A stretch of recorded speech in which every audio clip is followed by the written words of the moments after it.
रतिया वासियों को एक उम्मीद जगी कि उनके विधायक चंडीगढ़ से झंडी वाली कार में ही लौट कर आएंगे। मिठाइयां बंटने का इंतजार होने लगा, पटाखों आतिशबाजी चलने का इंतजार होने लगा। ऐन वक्त पे ऐसा क्या हुआ कि निराशा हाथ लगी। सिरसा से साथी विधायक गोपाल कांडा जी रूठे रूठे नजर आ रहे हैं। कल तक भाजपा का गुणगान करने वाले गोपाल कांडा इनेलो से हाथमिल बने जा रहे हैं। झंडी वाली कार न मिलने का दुख आप झेल पा रहे हैं क्या?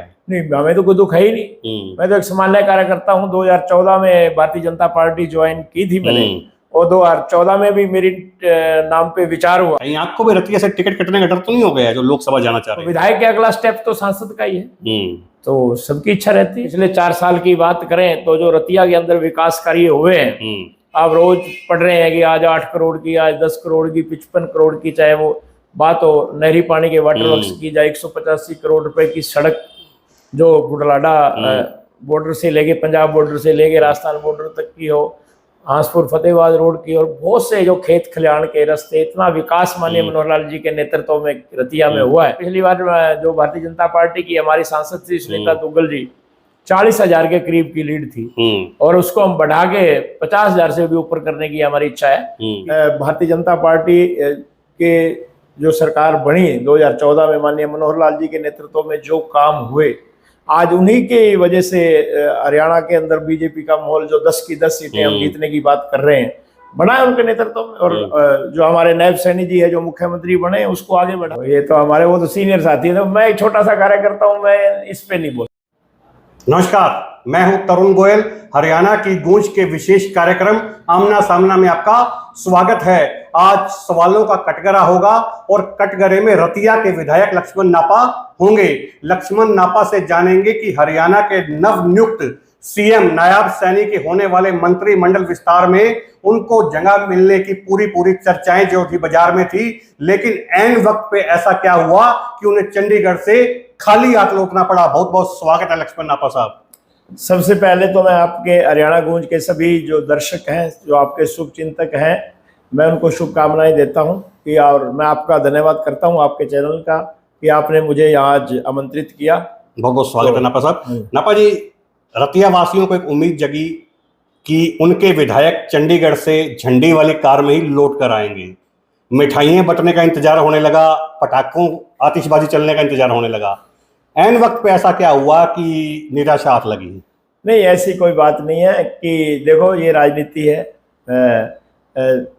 जो हमारी जो संगठन है भारतीय जनता पार्टी का, सरकार समीकरण बनाती है, क्षेत्र के समीकरण बनते हैं, जातीय समीकरण बनते हैं, तो कहीं ना कहीं उसमें ऐसा उनको लगा होगा संगठन को कि ये व्यक्ति फिट हो सकता, तो उन्होंने उसको किया। और हमें देखो, एक सामान्य मैं कार्यकर्ता हूँ और भारतीय जनता पार्टी का सिपाही हूँ, मेरे नाम पे विचार हुआ है, मैं तो इसी में खुश हूँ, और कि भारतीय जनता पार्टी के संगठन ने मेरे नाम पे विचार किया। समीकरण तो आपके हक में भी बने थे, ऐसा क्या हुआ कि समीकरण बदल गए? राजनीति में समीकरण बदलते रहते हैं, लेकिन हम भारतीय जनता पार्टी के सिपाही हैं, हम संगठन के हैं। उसी दिन अगले दिन हम अपने काम लग गए, और हम अशोक तंवर जी को जो टिकट मिला है सिरसा लोकसभा से, और उनके लिए हम खूब अब गांव जाके वोट मांग रहे हैं। आज भी हमारी रतिया में कार्यकर्ता मीटिंग थी, और 3-4 दिन पहले भी हमने लगभग 75 सरपंच जो मुलाकात हमने करवाई। मेरे घर पे भोजन था अशोक तंवर जी का, और अशोक तंवर जी को जिताने के लिए हम रात दिन दिन रात एक करेंगे। आपके सिरसा से साथी विधायक गोपाल कांडा जी रूठे रूठे नजर आ रहे हैं। कल तक भाजपा का गुणगान करने वाले गोपाल कांडा इनेलो से हाथमिल बने जा रहे हैं। नहीं, ऐसा अभी तक तो कोई नहीं है। भारतीय जनता पार्टी को सपोर्ट कर रहे हैं हम सब लोग, चाहे वो हमारा जो आजाद जितने विधायक हैं, सब भारतीय जनता पार्टी को सपोर्ट कर रहे हैं। ऐसी कोई बात नहीं। झंडी वाली कार न मिलने का दुख आप झेल पा रहे हैं क्या? नहीं, हमें तो कोई दुख है ही नहीं। मैं तो एक सामान्य कार्यकर्ता हूँ। 2014 में भारतीय जनता पार्टी ज्वाइन की थी मैंने, और 2014 में भी मेरी नाम पे विचार हुआ, और उस टाइम भी सुनीता दुग्गल को टिकट दे दिया गया था लास्ट उसमें, तो मेरा सिंगल दैनिक भास्कर में नाम छपा था। उस टाइम भी हमने 5 साल काम किया संगठन में, और अब भी काम करेंगे। हमें कोई गिला नहीं है, हम तो इतने ही में खुश हैं कि हमारे नाम पे संगठन ने विचार किया। आपने अशोक तंवर का जिक्र किया। 2 महीने पहले अशोक तंवर जी पार्टी में शामिल होते हैं। उससे पहले करीब आधा दर्जन पार्टियों का है जो रस व चख चुके होते हैं। आते ही उनको टिकट मिल जाती है और निष्ठावान सांसद की टिकट कट जाती है।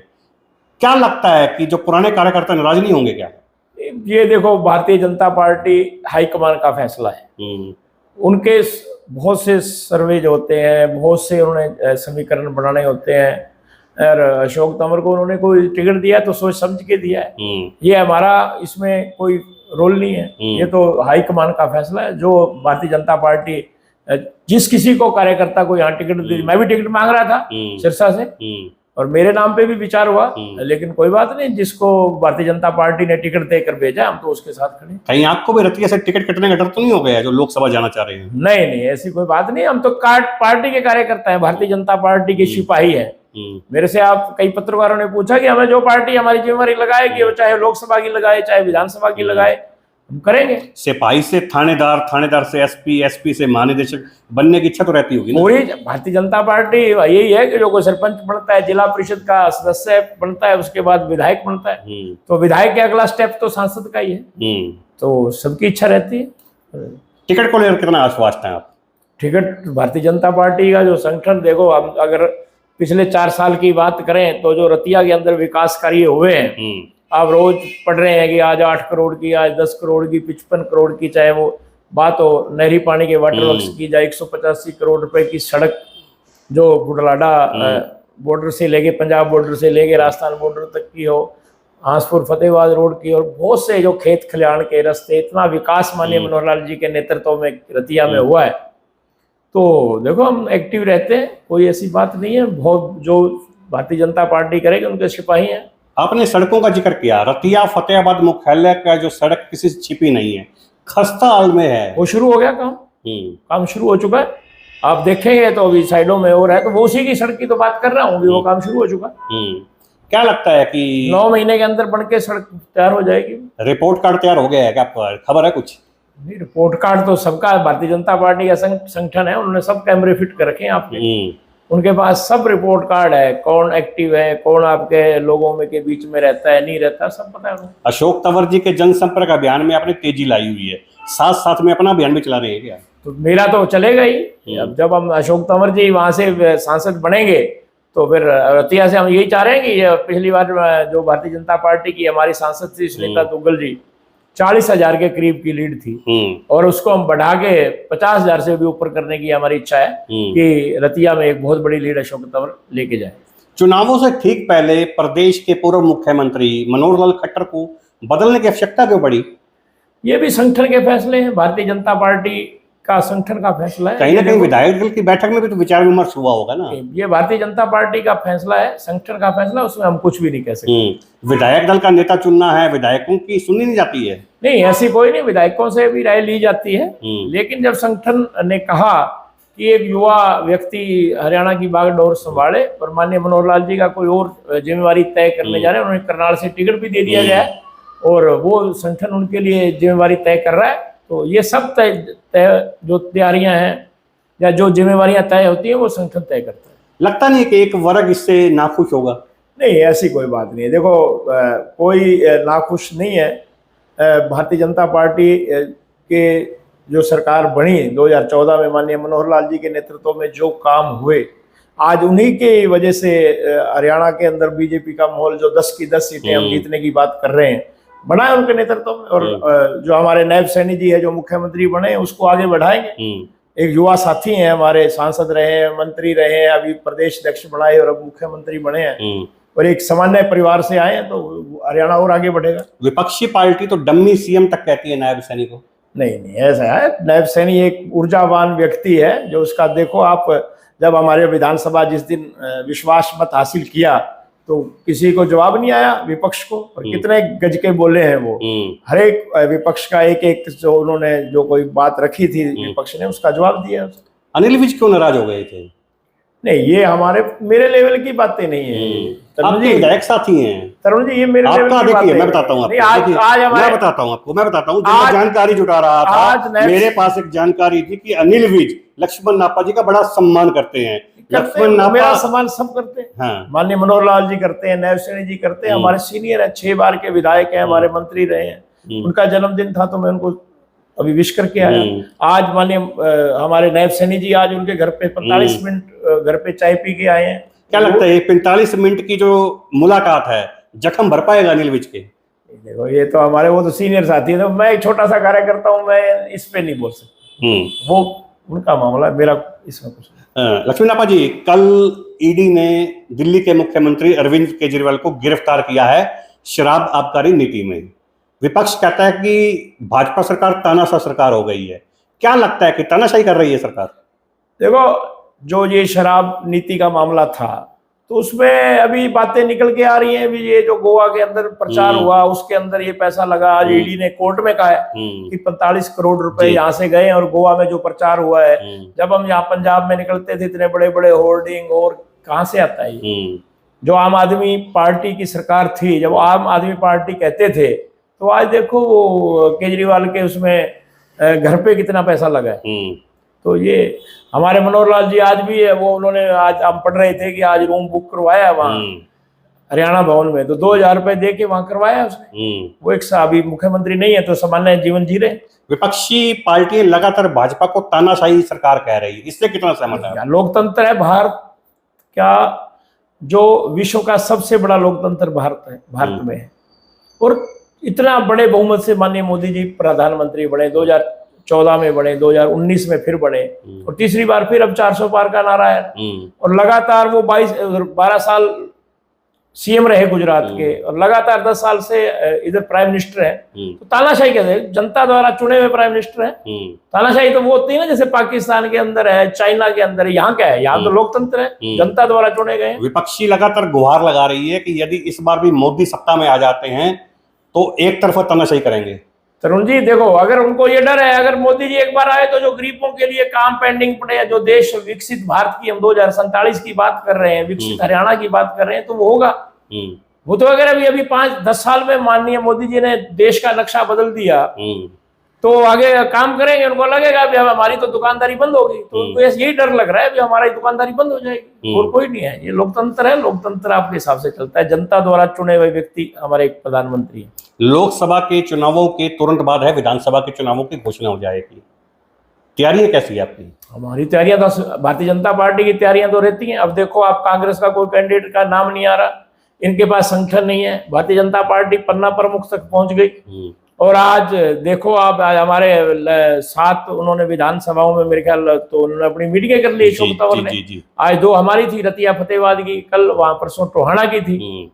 तो हमारी तैयारियां, भारतीय जनता पार्टी का कार्यकर्ता चुनाव के लिए सब चीज के लिए तैयार है। हमें कोई रेस्ट नाम की यहाँ चीज नहीं है। हम चाहे हम सत्ता में हैं तो भी हम काम कर रहे हैं संगठन के लिए। कल भी हम रोहतक में मेरी मीटिंग थी, सामाजिक समरसता की 4 घंटे वहां मीटिंग थी, हम वहां थे। अभी अपने भाजपा का अब की बार 400 पार का नारा दिया, हरियाणा में आप कितना आश्वस्त हैं? अब की बार 10 की 10 पार? हरियाणा के अंदर 10 की 10 जीतेंगे, कोई इसमें दिक्कत नहीं है। और जो पिछली बार 75 पार का नारा हरियाणा में रह गया था, उसको भी क्रॉस करेंगे अब की बार माहौल है भारतीय जनता पार्टी के हक में, माहौल बना है। जो मनोहर लाल जी ने काम किया, जो माननीय मोदी जी ने काम किया है, लोग जो बिना पर्ची खर्ची की, जिसको सरकार हम कहते हैं, आज गरीब घरों के बच्चों को नौकरियां मिली है, वो कहते हैं कि ये सरकार नहीं बदलने देंगे हम। जो बच्चे पढ़ रहे हैं, कोचिंग सेंटरों में जा रहे हैं, जो बच्चे पढ़ाई कर रहे हैं, वो कैसे बदलने देंगे? उनके माँ बाप बदलने देंगे तो फिर वही क्षेत्रवाद की बात आएगी। वही एक जो आएगी, जो विधायक की हाजिरी भरेगा, मंत्री की भरेगा, उनके बच्चे नौकरी लगेंगे। लेकिन युवा समझ चुका है कि हम ये सरकार को नहीं बदलने देंगे, ताकि हम अपना जो वो तैयारी कर रहे हैं पेपरों की और है, तो वो नौकरी उनको। आपने कहा कि अभी बीजेपी की लहर है, बीजेपी के पक्ष में माहौल है, फिर ऐसे क्या कारण है कि अभी तक हरियाणा में 4 लोकसभा सीटों पे उम्मीदवार नहीं घोषित किए गए? नहीं, वो देखो पार्टी का है, कोई दिक्कत नहीं। 6 हमारे हो गए, और मेरे ख्याल 2-3 दिन में वो 4 जो सीटें हैं हमारी भारतीय जनता पार्टी की, वो कैंडिडेट डिक्लेयर हो जाएंगे और माहौल बनेगा, कोई दिक्कत नहीं है। 6 अभी जो कैंडिडेट हमारे आए हैं, तो 6 के 6 बढ़िया, सब जगह उनका स्वागत हो रहा है, सारा संगठन लग गया, तो उनकी टिकटें जल्दी डिक्लेयर हो जाएंगी 1-2 दिन में। हम वापस सिरसा लोकसभा पे लौटते हैं। सुनीता दुग्गल का रिपोर्ट कार्ड कैसे देखते हैं आप? नहीं देखो, माननीय हमारी जो सांसद रही हैं, बड़ा अच्छा काम किया उन्होंने। 5 साल जनता के बीच भी रही हैं। पर अगर लोकसभा में बोलने की बात हो, तो उन्होंने, चाहे वो रेलवे का मुद्दा हो, चाहे वो बहुत से ऐसे मुद्दे हैं, तो उन्होंने अपनी बात लोकसभा में रखी है। फिर मैं वही कहूंगा कि ये संगठन का मामला, ये हमारे लेवल का मामला नहीं है। टिकट देना नहीं देना, ये भारतीय जनता पार्टी हाईकमान का फैसला है, तो वो हमें सबको मानना पड़ेगा। एक महिला का दर्द तो जान पा रहे होंगे ना आप? देखो हम ये तो अभी ये तो हम तो नहीं बता सकते इसमें कुछ भी। ये तो हाईकमान का है, तो उन्होंने कोई सोच समझ के कोई फैसला किया है तो वो उन्होंने किया है। नापा जी, जब आज आपको अपने स्टूडियो में लाने से पहले मैं आपके विधानसभा क्षेत्र का दौरा कर रहा था, वहाँ के लोगों से विचार विमर्श कर रहा था। उनका कहना था कि पिछले 5 वर्षों में हमारे विधायक ने हमें बहुत सी सौगातें दी है। हमारा रतिया विधानसभा क्षेत्र पंजाब से लगता है, नशा बहुल क्षेत्र है, उसके बारे में विधायक के जो प्रयास है वो शून्य है। इस पर क्या कहेंगे? ऐसी बात नहीं है। पीछे हमारे अभी नशा जो है, मैंने विधानसभा में बात रखी, मैं खुलकर इस पे बोल रहा हूँ कि हमारा जो इलाका है पंजाब बॉर्डर का इलाका है और नशा बहुत यहाँ बढ़ चुका था, लेकिन अब आप देखेंगे अब आप बहुत कंट्रोल हुआ है। इन टाइम में हमारे एडीजीपी थे श्रीकांत यादव जी, और या हमारी जो माननीय एसपी मैडम है, लगातार ये भी थाने वहाँ चौकियों का दौरा कर रही हैं, गाँवों में जा रही हैं। तो अब हम ये नहीं कह सकते जो हालात आज से 2 साल पहले थे, आज वो हालात वहाँ ठीक है कि नशे पे हमारी सरकार ने कंट्रोल किया। कहीं ना कहीं लगता है आपको भी जिला प्रशासन स्तर पर भी चूक रहती है नशे को कम करने में? नहीं, ऐसी बात नहीं है। जो जिला प्रशासन है वो अपनी तरफ से प्रयास करता है, और जो हमारी पुलिस है, प्रशासन है, बहुत अच्छा काम कर रहा है इसमें। टाइम टू टाइम जिनके कोई पकड़े जाते हैं उनके खिलाफ पर्चे दे रहे हैं और है। लेकिन अब मुझे तो पहले मैं भी इसके बारे में चिंतित था, लेकिन अब मुझे लग रहा है कि अब काफी नशे का कम हुआ है, नशा कम हुआ। नशे की स्थिति को लेकर आप संतुष्ट हैं क्या? हाँ, कि अब इन दिनों में पिछले 5-6 महीने से काफी नशे के ऊपर हुआ है। जो इधर कोई काम थे, मैंने एसपी मैडम से बात करी थी इस मामले में, तो वहाँ जो बिकता था तो काफी उस पर कंट्रोल। नापा जी, फतेहाबाद के विधायक दुडाराम जो आपके नजदीकी मित्र हैं, और टोहाना में निवर्तमान मंत्री देवेंद्र बबली के अंदर वर्चस्व की लड़ाई रहती है। तो मेडिकल कॉलेज की बात कर लीजिए, जो पहले फतेहाबाद मुख्यालय पर बनना था लेकिन अब टोहाना क्षेत्र में चला गया है। लगता नहीं है कि दोनों विधानसभाओं की लड़ाई में रतिया की अनदेखी हो जाती है? नहीं, रतिया तो ये जो मेडिकल कॉलेज बन रहा है, रसूलपुर गांव तो टोहाना से तो 20 किलोमीटर और मेरे रतिया से 12-13 किलोमीटर पड़ता है। लगता नहीं आपको? मेरा तो बिल्कुल मेरे साथ ये तो सबसे ज्यादा फायदा ही रतिया के लोगों को होगा इसका। मेरा तो रतिया से 12 किलोमीटर दूर है रसूलपुर गांव, और टोहाना से 20 किलोमीटर है। मैं कैसे कह सकता हूँ कि रतिया के साथ वो हुआ? रतिया के लोगों को सौगात मिली है। और फतेहाबाद ये है कि फतेहाबाद से अग्रोहा मोड़ बहुत नजदीक है, तो ऐसी बात नहीं है। मैं तो खुश हूँ। मैं तो विधानसभा मैंने बात कही कि रसूलपुर गांव तो मेरे रतिया के नजदीक पड़ता है बिल्कुल। तो लेकिन एक जिले का काम है, जमीन वहां उनको सूटेबल मिली और महकमे को तो उन्होंने वहां बढ़ाया। चुनावों से एंड ठीक वक्त पहले भाजपा जजपा गठबंधन टूट जाना, इसको कैसे देखते हैं आप? देखो, ये सब मामले हैं जो गठबंधन रहना, गठबंधन बढ़ना, ये हमारे लेवल का नहीं है। ये भारतीय जनता पार्टी हाईकमान का फैसला था, गठबंधन उन्होंने किया था, और वहीं से जो हुआ है वहां हुआ है। हमारा इसमें कोई नहीं। क्या पार्टी को नुकसान होगा इसका? नहीं, देखो, पार्टी का नुकसान नफा तो अभी हम नहीं कह सकते कि नफा होगा नुकसान होगा।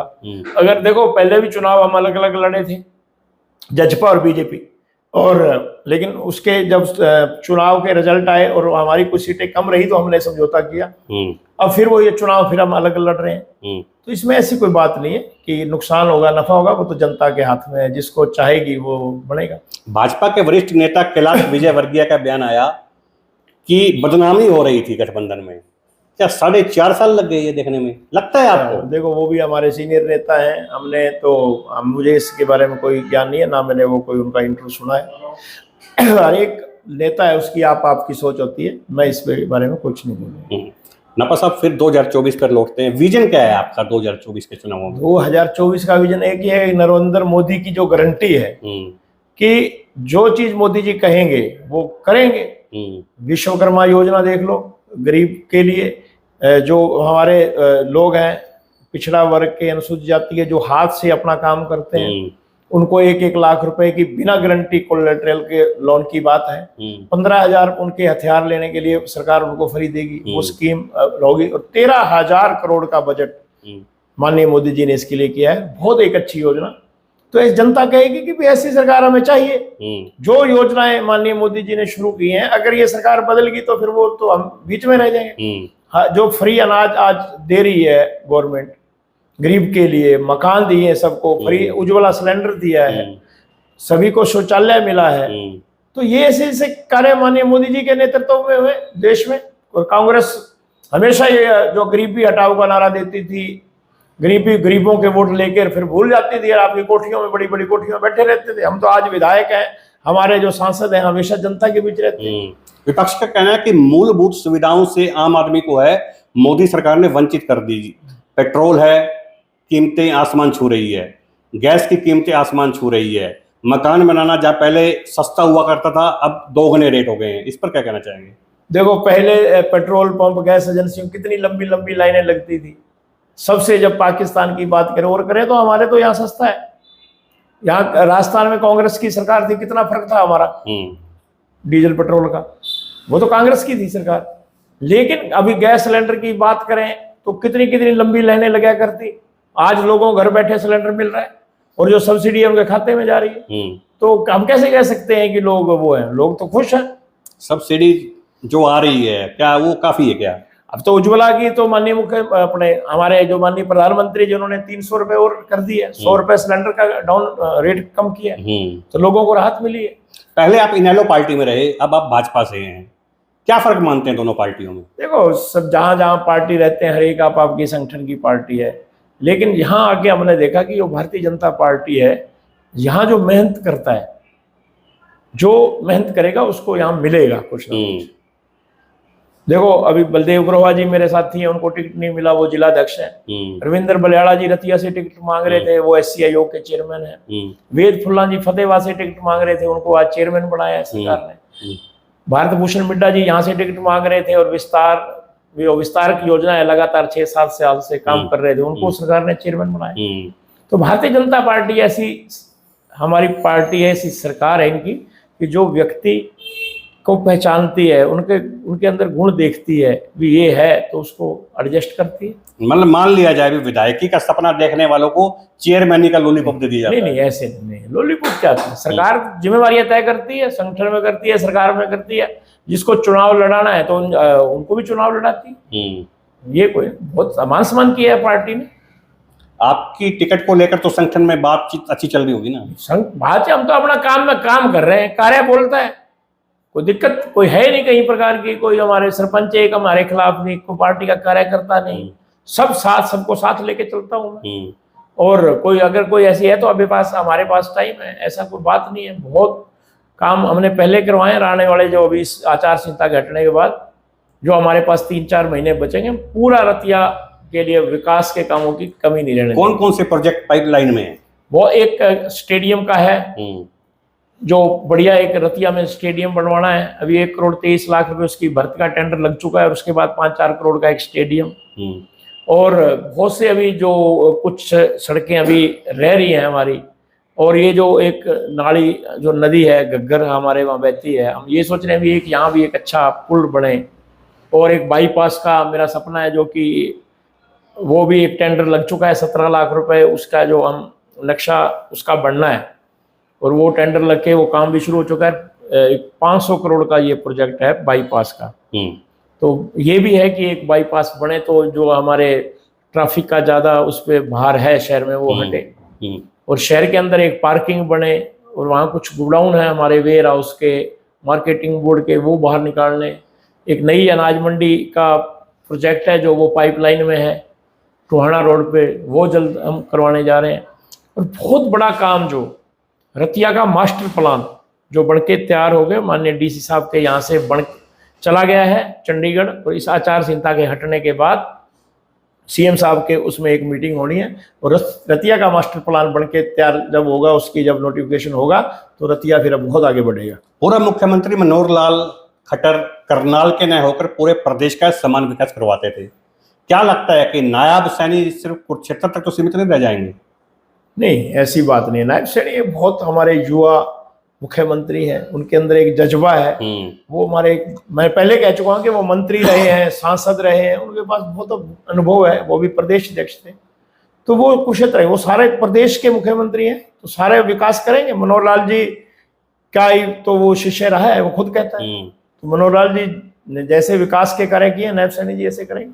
आज जब मैं रतिया विधानसभा का दौरा कर रहा था तो वहाँ के लोगों का एक ही स्वर में कहना था कि हमारे विधायक बेदाग छवि के हैं, उनके ऊपर कोई रत्ती भर भी आरोप नहीं है। कैसे सब पूरी विधानसभा को काबू में रखा हुआ है आपने? देखो, हमारा जो स्वभाव है, मैं तो एक पार्टी से भी नहीं बना हूँ।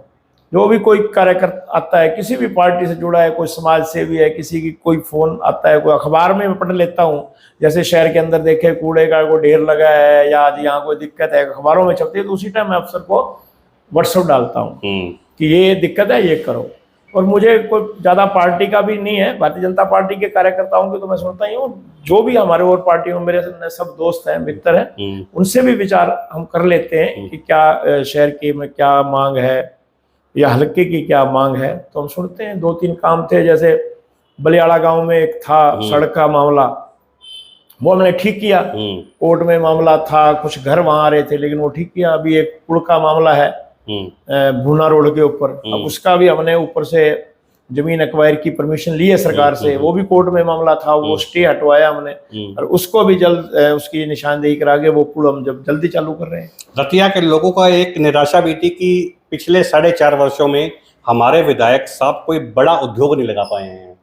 देखो, मैंने हैफर्ड है हमारे, उसमें एक राइस मिल है और कुछ वहाँ था। मैंने वो उस टाइम बात रखी थी विधानसभा में कि वहाँ एक प्रोजेक्ट लगे, जमीन हमारे पास है हैफर्ड की, तो मैंने एक प्रोजेक्ट रखा था वहाँ कि जो पराली का कारखाना है, कि एक बड़ा जीरी की फसल सबसे ज्यादा होती है रतिया में जी, और बड़ा मुद्दा है जो पराली का, तो एक यहाँ कारखाना लगना चाहिए। तो वो उन्होंने प्रोजेक्ट मैंने पुटअप किया था, लेकिन नहीं, अभी अब अशोक तंवर जी हमारे सांसद बन गए, तो मैंने अब भी उस दिन मांग की थी कि एक बड़ा कोई प्रोजेक्ट हम यहाँ लगाएं, और जगह का हमारे पास है, कोई दिक्कत नहीं है। सांसद और हम मिलके, एक हमारी भी इच्छा है कि कोई एक यूनिवर्सिटी यहाँ बने फतेहाबाद के अंदर, या एक कोई बड़ा प्रोजेक्ट यहाँ लगे, तो ये हमारी सोच रहेगी। आपने अशोक तंवर का जिक्र किया। अशोक तंवर जब भाजपा कार्यालय में पिछले दिनों पहुंचे थे, उन्होंने कहा कि रेल की सीटी सुनना चाहता हूं।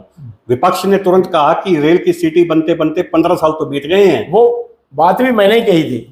अशोक जी, हम एक ही बात आपसे मांगेंगे। जब वहाँ कार्यकर्ता जिला की मीटिंग थी, मैंने ही बात रखी थी कि आप सांसद बनेंगे और रतिया फतेहाबाद और यहाँ रेल की सीटी बजे, तो सभी कार्यकर्ताओं ने खड़ा होकर कहा कि हम अशोक तंवर जी से यही उम्मीद कर रहे हैं कि रतिया फतेहाबाद में रेल की सीटी बजेगी, और हमें उम्मीद है कि अब की बार बजेगी। रतिया से विधायक लक्ष्मण नापा को आप सुन रहे थे, जिन्होंने जोश भरे शब्दों में कहा है कि वह एक विधायक न होकर भाजपा पार्टी के एक समर्पित कार्यकर्ता है। भाजपा पार्टी जो भी उनकी ड्यूटी लगाती है उसे वह कर्तव्यपूर्ण निभाते हैं। यहाँ पिछले दिनों जो मंत्री बनने की बात चली थी, तो कहीं ना कहीं समीकरण जो थे इनके पक्ष में थे, लेकिन एन वक्त पर जो संगठन को लगा होगा कि इनकी जगह इस व्यक्ति को जो मंत्री बना देना चाहिए, तो संगठन ने उन पर विश्वास जताते हुए उनको मंत्री बना दिया है। इसका उन्हें कोई मलाल नहीं है। वे पहले भी निष्पक्ष रूप से भाजपा की सेवा कर रहे थे और आगे भी निष्पक्ष रूप से भाजपा की सेवा करते रहेंगे, जिसका प्रमाण देते हुए उन्होंने कहा कि सिरसा संसदीय क्षेत्र से लोकसभा उम्मीदवार अशोक तंवर का वह अपने विधानसभा में 75 से अधिक सरपंचों की मुलाकात करवा चुके हैं, और आज भी उन्होंने रतिया के अंदर 2 प्रोग्राम करवाए हैं। वहीं लक्ष्मण नापा ने बोलते हुए कहा है कि मंत्री बनने या ना बनने का सवाल ही नहीं है। यदि पार्टी उन्हें विधायक भी ना बनाती तो वही पार्टी के प्रति समर्पित रहते। जब हमने इनसे पूछा कि रतिया एक नशा बहुल्य क्षेत्र है, तो इन्होंने कहा कि रतिया एक नशा बहुल्य क्षेत्र जरूर था, लेकिन यदि पिछले 6 महीने की बात करें तो पिछले 6 महीने के जो परिणाम है